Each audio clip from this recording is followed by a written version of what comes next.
Hello everyone, आज है 30 जुलाई और आज इस वीडियो में हम बात करने जा रहे हैं अशोक लेलैंड के बारे में।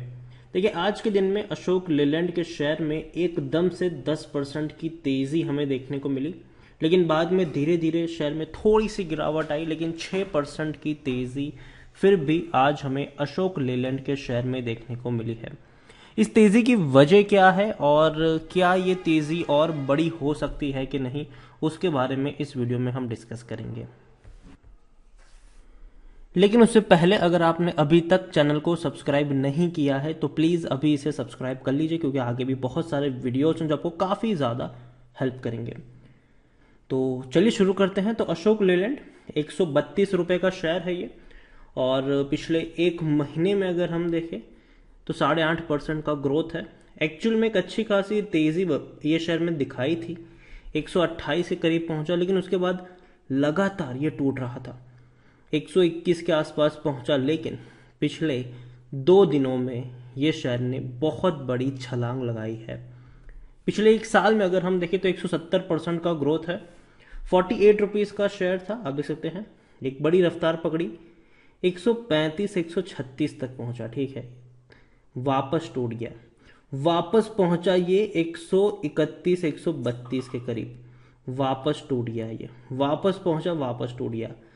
तो एटलीस्ट हम ये कह सकते हैं कि 132 से 135 का एक स्ट्रॉन्ग रेजिस्टेंस है, और अगर उसको ये तोड़ देता है, आज के दिन में एक्चुअली तोड़ने की कोशिश करी थी लेकिन वापस नीचे की तरफ आया, मतलब एक स्ट्रॉन्ग रेजिस्टेंस है। जब तक उसको डिसाइसिवली ब्रेक नहीं करता है तब तक अशोक लेलैंड में थोड़ी बहुत प्रॉफिट बुकिंग भी आपको देखने को मिल सकती है, लेकिन नीचे के लेवल पर सिर्फ और सिर्फ बाइंग के मौके हैं, इस चीज को भी याद रखिएगा। 120 रुपए से नीचे अशोक लेलैंड एक अच्छी अपॉर्चुनिटी होती है खरीदारी की। लार्ज कैप शेयर है, 38,400 करोड़ के आसपास का इसका मार्केट कैप है, और तो और यहां पर देखिए वॉल्यूम ट्रेड तकरीबन 8 करोड़ के आसपास के वॉल्यूम ट्रेड्स है। और आज के दिन में जो तेजी बनी है, 10% की जो तेजी बनी है, 52 वीक हाई इसने बना दिया था, क्योंकि भैया इलेक्ट्रिक व्हीकल्स का रोड मैप कंपनी तैयार कर रही है।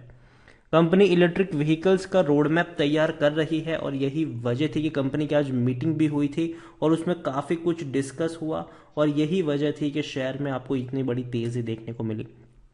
आप देखिए, Friday on the back of heavy volume after the commercial vehicle major lined up its electric vehicles road map. इतना ही नहीं, एक बड़ी खबर यहाँ पर यह भी थी कि डाना to make strategic investment in Ashok Leyland subsidy Switch Mobility. तो भैया अशोक लेलैंड में अगर देखा जाए तो भैया एक स्ट्रेटेजिक इन्वेस्टमेंट भी आपको देखने को मिलने वाला है आने वाले समय में, और स्ट्रेटेजिक इन्वेस्टमेंट जो करने वाली है वो कंपनी है डाना। यहाँ पर अगर हम बात करने जाए तो company announce that it's subsidiary switch mobility electric bus and light commercial vehicle company has entered into strategic agreement with Dana, the global leader in driven train and e-propulsion system. As part of the agreement, Dana will make a strategic investment in the Switch Mobility and will also be preferred supplier of electric driven train component for the company's e-bus and EV commercial vehicles. तो काफ़ी बड़ी चीज़ है ये, और strategic जो investment भी इनका होने वाला है ये भी कंपनी के लिए एक फ़ायदेमंद ही होने वाला है आने वाले दिनों में। और कहीं ना कहीं कंपनी का ये जो प्रोजेक्ट है कि भैया इलेक्ट्रिक व्हीकल्स की तरफ जाने का, वो इनको फ़ायदा पहुंचा सकती है। Under the terms of the agreement, Dana will make strategic investment in switch mobility and will also be preferred supplier of electric driven train components. तो यही सारी चीज़ें हैं यहाँ पर, और यही वजह थी कि शेयर में आज आपको एक झटके में अच्छी खासी रफ्तार पकड़ती हुई देखने को मिली। जून क्वार्टर की जो चीज़ें सामने आ रही है उसके अकॉर्डिंग ये है, एफआईएस ने थोड़ी सी बिकवाली करी है, लेकिन फिर भी 17.04% की होल्डिंग एफआईएस के पास है।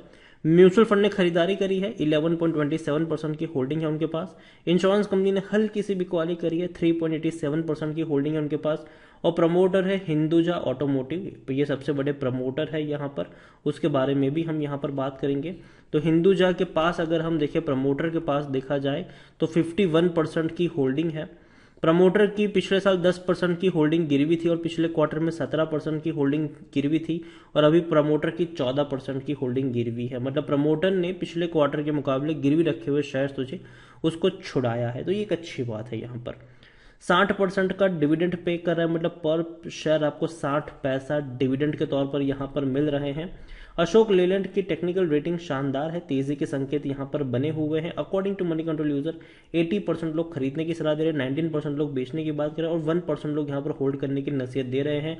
बड़े बड़े ब्रोकरेज फर्म के काफी अच्छे टारगेट है, 150 रुपए से ऊपर के टारगेट देखने को मिल रहे हैं, 145 रुपए तक के भी टारगेट इनके देखने को यहाँ पर मिलते हैं। इतना ही नहीं, अगर हम देखने की कोशिश करें तो भैया चीजें थोड़ी अच्छी नहीं दिख रही है यहाँ पर जुलाई क्वार्टर में अगर हम देखें तो जो आप देख सकते हैं कि प्रमोटर के द्वारा क्रिएशन ऑफ प्लेज देखने को मिला है। तकरीबन अगर हम देखने की कोशिश करें तो 19 जुलाई को तकरीबन 6 करोड़ शेयर्स, और इतना ही नहीं 2 जुलाई को भी अगर हम देखें तो शेयर्स जो थे वो तकरीबन 2 करोड़ 35 लाख के आसपास के थे। तो वो चीज़ें भी यहाँ पर है। रेवेन्यू डेफिनेटली डिक्लाइन है, तकरीबन 30,000 करोड़ के रेवेन्यू 15,000 करोड़ पर पहुंच चुके हैं। प्रॉफिट अगर हम देखें तो प्रॉफिट डिक्लाइनिंग मोड में है और 2021 में कंपनी को 313 करोड़ का नुकसान भी हो चुका है। इससे पहले 2019 में अच्छे खासा ग्रोथ देखने को मिला था, थोड़ा सा डिक्लाइनिंग मोड में है, लेकिन फिर भी अशोक लेलैंड एक बहुत बड़ी कंपनी है, इस बात से इनकार नहीं किया जा सकता। इतना ही नहीं, अगर हम टिकर टैप पे देखने की कोशिश करें तो कंपनी ने लॉन्ग टर्म में बैंक एफडी से अच्छा रिटर्न जनरेट करके दिया है, अच्छा डिविडेंड पेइंग शेयर है। खरीदने का अभी भी मौका है क्योंकि शेयर ओवरबोट जोन में नहीं और ना ही कोई रेड फ्लैग्स यहाँ पर नजर आ रहे हैं। 74% एनालिस्ट यहाँ पर आपको खरीदारी करने की सलाह दे रहे हैं, 74% एनालिस्ट। लेकिन जैसे कि मैंने कहा कि मुझे 132-135 के आसपास एक बड़ा स्ट्रॉन्ग रेजिस्टेंस देखने को मिल रहा है। अगर उसको डिसाइसिवली जब तक ये ब्रेक नहीं करता है तब तक मुझे लगता है कि यहाँ पर अभी खरीदारी नहीं करनी चाहिए। और दूसरी बात ये कि नीचे के लेवल पर अगर शेयर आपको 120 रुपए के नीचे मिलता है तो खरीदारी के मौके बन जाते हैं।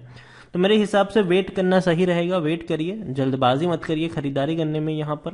और दूसरी बात ये कि हाँ, कंपनी के नंबर्स आने वाले समय में और बेहतर आने की उम्मीद है, क्योंकि देखिए धीरे धीरे देखिए कोरोना की थर्ड वेव डेफिनेटली एक डर है उसका, लेकिन उसके बाद एक चीज़ है कि पूरा का पूरा बाजार खुलेगा, ठीक है, सिचुएशन थोड़ी सी बेहतर होगी। ऐसे में गाड़ियों की बिक्री आपको देखने को मिलेगी और इलेक्ट्रिक व्हीकल्स में जो ये एंट्री करने का प्लान कर रहे हैं ये भी इनको काफ़ी ज़्यादा फायदा पहुंचाएगा। दूसरी तरफ सरकार की स्क्रैपिंग पॉलिसी भी आज नहीं तो कुछ वक्त बाद देखने को मिल ही जाएगी, तो उसका भी फायदा जो ऑटोमोबाइल कंपनियां हैं उनके ऊपर आपको देखने को मिल जाएगा। तो ओवरऑल अशोक लेलैंड डेफिनेटली खरीदारी करिए तो बने रहिए, लेकिन फ्रेश बाइंग करने का अभी मौका नहीं है। अगर ये शेयर 120 रुपए के नीचे मिलता है तो वहां पर आप थोड़ी सी क्वांटिटी ऐड कर सकते हैं या खरीदारी कर सकते हैं, और ऑलरेडी खरीदारी करिए तो 120 के नीचे आप एवरेज भी कर सकते हैं। तो वीडियो को यहीं पे एंड करूंगा। पसंद आया हो तो लाइक करो, शेयर करो, चैनल वगैरह पहली बार आए हैं तो प्लीज़ सब्सक्राइब करें। और अशोक लेलैंड के बारे में आप क्या सोचते हैं वो भी आप मुझे कमेंट में लिखकर बता सकते हैं। Thank you.